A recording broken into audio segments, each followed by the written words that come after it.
10वां अध्याय।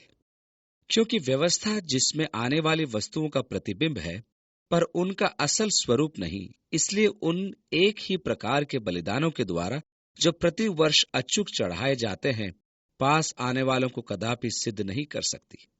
अर्थात व्यवस्था आने वाली वस्तुओं का प्रतिबिंब मात्र था। व्यवस्था मूल तत्व नहीं, परंतु मात्र प्रतिबिंब है। कुलिस्से की कलीसिया के लिखे पत्र के अध्याय 2 में पौलुस लिखता है कि मसीह ने अपनी मृत्यु के द्वारा शास्त्रों और आदेशों को मिटा दिया जो वास्तव में हमारे विरोध में थे। उसने उन्हें क्रूस पर कीलों द्वारा ठोक कर उन पर विजय प्राप्त की। अतः किसी मनुष्य को दूसरे मनुष्य का खान पान के बारे में या पर्वों के विषय में या शब्द के बारे में न्याय करने का अधिकार नहीं है, क्योंकि इन प्रतिबिंबों का वास्तविक रूप मसीह स्वयं आ चुका है। मसीह ही मूल तत्व है। जब मसीह आ गया तो उसके प्रतिबिंब का महत्व नहीं रहा। दूसरी आयत में, नहीं तो उनका चढ़ाना बंद क्यों न हो जाता। यदि व्यवस्था की विधि मनुष्यों को सिद्ध कर देती तो बलियों का उत्तरोत्तर चढ़ाया जाना समाप्त हो जाता, एक ही बलि पर्याप्त हो जाती। पर आगे लिखा है, इसलिए कि जब सेवा करने वाले एक ही बार शुद्ध हो जाते तो फिर उनका विवेक उन्हें पापी न ठहराता।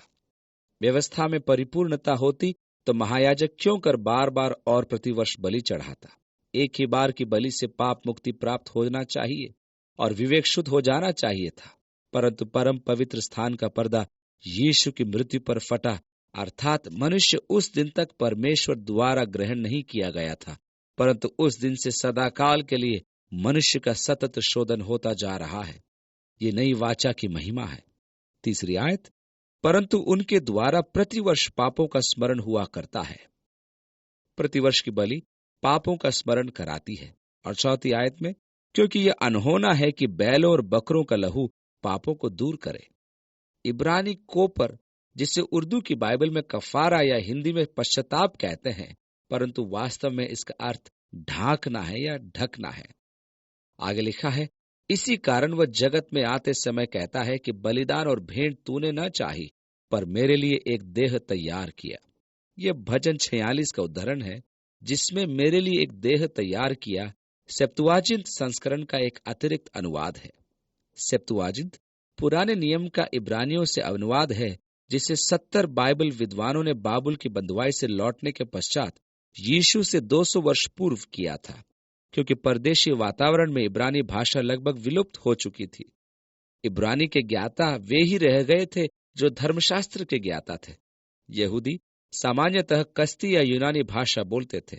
समय की आवश्यकता को देखते हुए धर्मशास्त्र का यूनानी अनुवाद किया गया कि जनसाधारण उन्हें पढ़ने में सक्षम हो सके। इसी को सप्तुआजिंत कहा जाता है। परमेश्वर ने यीशु को, जिसके द्वारा वह मानवीय महायाजक तथा बलि का स्थान ले पाए, होम बलियों और पाप बलियों से तू प्रसन्न नहीं हुआ। तब मैंने कहा, देख मैं आ गया हूं। पवित्र शास्त्र में मेरे बारे में लिखा है, ताकि हे परमेश्वर तेरी इच्छा पूरी हो। पुराना नियम पूरा का पूरा यीशु मसीह के विषय में है। वो पुराने नियम के प्रत्येक प्रतिबिंब में समाया हुआ है, क्योंकि पुराने नियम यीशु मसीह की कहानी का ही आमुख है, जो मनुष्य को परमेश्वर के विषय में पूर्व ज्ञान प्रदान कराता है। यीशु के विषय में समस्त प्रतिज्ञाएं एवं आशा पुराने नियम में निहित है। पुराने नियम में 5 चढ़ावे थे जो मनुष्य को परमेश्वर की सहभागिता में लाने के लिए आवश्यक थे। मनुष्य के लिए परमेश्वर का उद्देश्य था कि मनुष्य उसके साथ घनिष्ठ संबंध बनाए। पौलुस ने कुरिन्थ में स्थित कलीसिया को पत्र लिखा। कुरिन्थ इतना अधिक पापों में डूबा था कि चरित्रहीनता का पर्याय बन गया था। प्रतिदिन रात्रि में 1000 पुजारी ने एक्रोपोलिस के मंदिर से नगर में आया करती थी। वे वास्तव में वैश्याएं थी, इसलिए पौलुस उन्हें वैश्यागमन की विरुद्ध चेतावनी देते हुए कहता है कि वे मसीह को दुष्कर्म का मार्ग न बनाएं, जो असंभव है, क्योंकि अंधकार और ज्योति का मेल असंभव है। अतः परमेश्वर की सहभागिता के लिए पापों से मुक्त होना अनिवार्य है। इन दोनों बलियों के पश्चात होम बलि अर्पित की जाती थी, जिसका अर्थ था परमेश्वर के प्रति समर्पण। इसके पश्चात अन्न बलि अर्पित की जाती थी, जिसका उद्देश्य था कि उसे परमेश्वर को समर्पित किया जाए। इसमें अन्न को रोटी के रूप में पकाकर परमेश्वर को अर्पित किया जाता था। अंत में मेल बलि अर्पित की जाती थी, जो मनुष्य को परमेश्वरी एकता स्थापित करने के लिए थी। इस बलि में सब सहभागी होते थे। आगे लिखा है, फिर भी यह कहता है कि देख, मैं गया हूं ताकि तेरी इच्छा पूरी करूं। निदान वह पहले को उठा देता है ताकि दूसरे को नियुक्त करे। परमेश्वर के समक्ष आने की एक विधि है, और वह है पाप स्वीकार करते हुए उसके समीप आना। यहां मनुष्य की शर्तें नहीं, वरन यीशु मसीह में परमेश्वर की शर्तें पूरी की जाती है। यहां व्यवस्था पूर्ण करके परमेश्वर पर एहसान नहीं दर्शा सकते, क्योंकि पुरानी व्यवस्था के कर्म सदा अपूर्ण रहे। और 10वीं आयत में लिखा है, उसी इच्छा से हम यीशु मसीह की देह के एक ही बार बलिदान चढ़ाए जाने के द्वारा पवित्र किए गए हैं। मनुष्य मसीह यीशु की देह द्वारा शुद्ध किया गया है और न्यायोचित ठहराया जाकर स्वीकार किया गया है। परमेश्वर से मनुष्य का संबंध यीशु ही के द्वारा संभव है। यीशु ही शांति है, वही धार्मिकता है, वही पाप बलि है, वही महायाजक है, वही मध्यस्थ है। उसके बिना मनुष्य परमेश्वर से दूर है। यीशु के बिना मनुष्य निस्सहाय एवं आशाहीन है। और 11वीं आयत में लिखा है, और हर एक याजक जो खड़े होकर प्रतिदिन सेवा करता है और एक ही प्रकार के बलिदान को, जो पापों को कभी भी दूर नहीं कर सकते, बार बार चढ़ाता है। याजक के पूरे दिन बलि चढ़ाते रहने के उपरांत भी बलि पाप से मुक्त नहीं दिला सकती थी। 12वीं आयत में लिखा है, पर यह व्यक्ति तो पापों के बदले एक ही बलिदान सर्वदा के लिए चढ़ाकर परमेश्वर के दाहिने जा बैठा। ये एक संपन्न कार्य था, इसलिए इसकी दूसरी बार आवश्यकता ही नहीं पड़ी। 13वीं आयत से आगे लिखा है, और उसी समय से इसकी बाट जो रहा है, उसने ही चढ़ावे के द्वारा उन्हें जो पवित्र किए जाते हैं सर्वदा के लिए सिद्ध कर दिया है। एक महिमाशाली अद्भुत कार्य कि उसके एक ही बलिदान के द्वारा मनुष्य सदा के लिए न्यायोचित ठहराया गया। और पवित्र आत्मा भी हमें यही गवाही देता है, क्योंकि उसने पहले कहा था कि प्रभु कहता है कि जो वाचा मैं उन दिनों के बाद उनसे बांधूंगा, वो यह है कि मैं अपनी व्यवस्थाओं को उनके हृदय पर लिखूंगा और मैं उनके विवेक में डालूंगा। फिर वह कहता है कि मैं उनके पापों को और उनके अधर्म के कामों को फिर कभी स्मरण न करूंगा। दाऊद ने भजन 32 में पुकार कर यही कहा था, क्या ही धन्य है वह मनुष्य जिसके अधर्म का यहोवा लेखा न ले। ऐसा ही हो, मेरी भी यही प्रार्थना है। 18वीं आयत में, और जब इनकी क्षमा हो गई है तो फिर पाप का बलिदान नहीं रहा, अब पाप बलि की आवश्यकता नहीं रही। 19वीं आयत में, सो हे भाइयों, जबकि हमें यीशु के लहू के द्वारा उस नए और जीवित मार्ग से पवित्र स्थान में प्रवेश करने का हियाव हो गया है। पुरानी व्यवस्था में मनुष्य परम पवित्र स्थान में प्रवेश करने का साहस नहीं रखता था, क्योंकि उसे मृत्यु का भय था। परंतु अब चूंकि उस प्रतिरूप के वास्तविक परम पवित्र स्थान में यीशु उपस्थित है, मनुष्य निर्भय होकर परमेश्वर के समक्ष उपस्थित हो सकता है। उसका भय कि पाप का दंड दिया जाएगा समाप्त हो गया, क्योंकि यीशु ने उसे न्यायोचित ठहरा दिया। अब मनुष्य परमेश्वर के साथ संगति कर सकता है।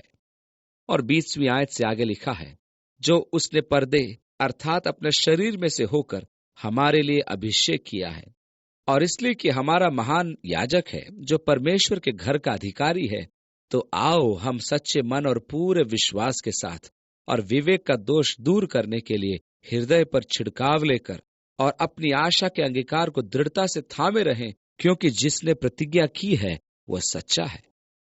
निश्चिंत होकर एक विश्वासी को अपने विश्वास के अंगीकार को दृढ़ता से थामे रहना है, क्योंकि प्रतिज्ञा देने वाला परमेश्वर विश्वास योग्य है और मसीह यीशु इस नई वाचा का महायाजक है। मसीह में विश्वास लाए यहूदी पुनः कोशेर या शुद्ध में सहभागी होने लगे थे, क्योंकि यह प्रथा उनके जीवन का एक भाग बन गई थी। वे समझ नहीं पा रहे थे कि मसीह विश्वास में प्रवेश यहूदी धर्म की परिपूर्णता है। उनके गुरुओं ने उन्हें भरमा दिया था कि यहूदी मसीही नहीं हो सकते, परंतु वे भूल रहे थे कि शास्त्रों में निहित परमेश्वर का वचन मसीह यीशु के निमित्त ही था। यहूदी अपनी राष्ट्रीय एकता को बनाए रखने के लिए प्रथाओं एवं परंपराओं का कट्टरता से पालन करते थे। वे भयभीत रहते थे कि प्रथाओं के परित्याग से वे भिन्न होकर नष्ट हो जाएंगे। यही कारण है कि लेखक कहता है कि प्रतिज्ञा देने वाला परमेश्वर विश्वास योग्य है। 24वीं आयत में, और प्रेम और भले कामों में उकसाने के लिए एक दूसरे की चिंता किया करो। एक दूसरे को प्रेम और भले कामों के लिए हमें सदा प्रोत्साहित करना है। और 25वीं आयत में, और एक दूसरे के साथ इकट्ठा होना न छोड़ें, जैसे कि कितनों की रीति है, पर एक दूसरे को समझाते रहें, और ज्यों-ज्यों उस दिन को निकट आते देखो, त्यों-त्यों और भी अधिक ये किया करो। कहने का अर्थ यह है कि परस्पर प्रोत्साहन दिया जा सके, सहारा दिया जा सके, ऐसे समय में जब किसी के मन में लौट जाने की इच्छा हो और उसे संभाला जा सके। 26वीं आयत में, क्योंकि सच्चाई की पहचान प्राप्त करने के बाद यदि हम जानबूझकर पाप करते रहें, तो पापों के लिए फिर कोई बलिदान बाकी नहीं। एक यहूदी जो मसीह में विश्वास ला चुका है, उसके लिए अविश्वास में लौट जाना ठीक नहीं। मसीह यीशु पुनः आत्म बलिदान नहीं देगा। 27वीं आयत में, हाँ, दंड का एक भयानक बाट जोहना और आग का ज्वलन बाकी है, जो विरोधियों को भस्म कर देगा। विनाश के दिन जब मसीह विरोधियों का नाश करेगा, तब विश्वास से विस्थापित विश्वासी भी उनमें होंगे।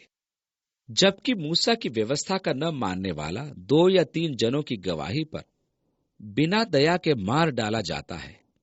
देखिए, पुरानी वाचा में व्यवस्था का परित्याग करने वाले को मृत्यु दंड दिया जाता था, और आगे लिखा है, तो सोच लो वह और भी कितने भारी दंड के योग्य ठहरेगा, जिसने परमेश्वर के पुत्र को पांवों से रौंदा और वाचा के लहू को, जिसके द्वारा वो पवित्र ठहराया गया था, अपवित्र जाना है और अनुग्रह के आत्मा का अपमान किया है।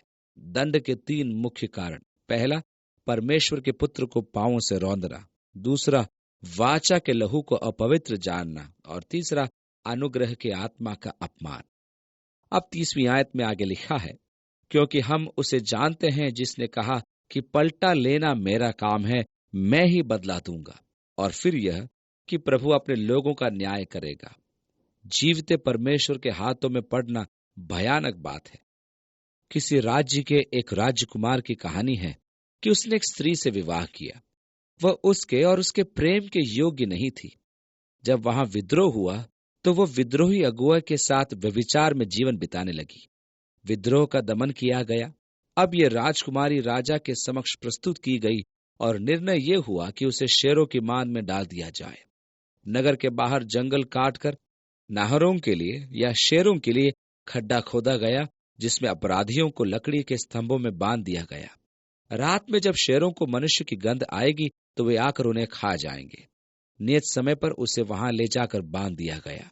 जैसे ही अंधकार छाया, तो उसने सिर के ऊपर पत्थरों में एक आवाज सुनी। उसने आकाश के सामने एक आकृति देखी जो शेर की नहीं थी, वह तो एक मनुष्य की आकृति थी, और देखो कौन खड्डे में कूद पड़ा। तुरंत राजकुमारी ने पहचान लिया कि यह तो राजकुमार था, उसका पति, जिसके साथ उसने विश्वासघात किया था। क्रोधित होकर उसने राजकुमार से कहा, तुमने ये क्या किया? क्या तुम मेरे भाग्य का उपहास करने यहाँ आए हो? राजकुमार ने उत्तर दिया, नहीं, मैं तो केवल ये दर्शाने आया हूं कि मैं तुमसे कितना प्रेम करता हूं, जिसे तुमने कभी नहीं जाना। कुछ ही पलों में वहां मनुष्य की गंध पाकर एक शेर आया और उस खड्डे में कूद पड़ा। राजकुमार और शेर में संघर्ष आरंभ हो गया। अंधकार में राजकुमारी कुछ देख नहीं पाई, वह केवल अंतिम सांसों को सुन पा रही थी। तत्पश्चात रक्त के टपकने की आवाज। प्रातःकाल राज्य के कर्मी उस राजकुमारी की लाश को लेने आए, तो वे राजकुमारी को जिंदा देखकर विमूढ़ हो गए। जब उन्होंने खड्डे की ओर देखा, तो उनका राजकुमार रक्त रंजित पड़ा हुआ था और उसके पास मृत शेर। वे उसे उठाकर ले गए और राज्य के सबसे प्रतिष्ठित वैद्य को बुलवाया गया। वह 3 दिन तक मृत्यु से संघर्ष करता रहा। तीसरे दिन जब राज्य में समाचार प्रसारित किया गया कि राजकुमार की अवस्था संकट से बाहर है, तब सबने आनंद मनाया। इस अंतराल में राजकुमारी कारावास में ही थी, और कुछ दिनों के बाद उसे न्याय के लिए बुलाया गया। निर्णय की प्रतीक्षा में जन समूह एकत्रित था। उद्घोषक ने घोषणा की, सुनो सुनो, सर्वोच्च परिषद का निर्णय यह है। उसने राजकुमारी की ओर उन्मुख होकर कहा, तेरे दाहिनी ओर एक द्वार है, जिसके पीछे तेरा पति है। तेरी बाईं ओर एक और द्वार है, जिसके पीछे अनेक शेर हैं। यदि तू 5 बजे सायंकाल तक संपूर्ण राज्य के समक्ष ये प्रतिज्ञा करते हुए दाहिने द्वार की ओर नहीं चली जाती कि अब से आगे तू निष्ठावान एवं विश्वास योग्य पत्नी रहेगी, तो तेरी बाईं ओर का द्वार खोल दिया जाएगा और इस बार तुझे कोई नहीं बचा पाएगा। राजकुमार ने इसी मृत्यु से एक बार तुझे बचा लिया था, कहानी यहीं समाप्त हो जाती है। वह किस द्वार पर गई होगी, आप बताइए। कहानी से स्पष्ट हो जाता है कि मनुष्य की स्थिति भी उस राजकुमारी के समान है। मसीह यीशु ने मनुष्य के लिए अपना स्वयं का बलिदान दे दिया। अब मनुष्य के सामने दो द्वार हैं, एक मसीह यीशु के प्रति समर्पण तथा दूसरा आशाहीन मृत्यु का। और 32वीं आयत में लिखा है, परंतु उन पहले दिनों को स्मरण करो जिनमें तुम ज्योति पाकर दुखों के बड़े झमेले में स्थिर रहे। हमें भी अपने आरंभिक दिनों को याद रखना है।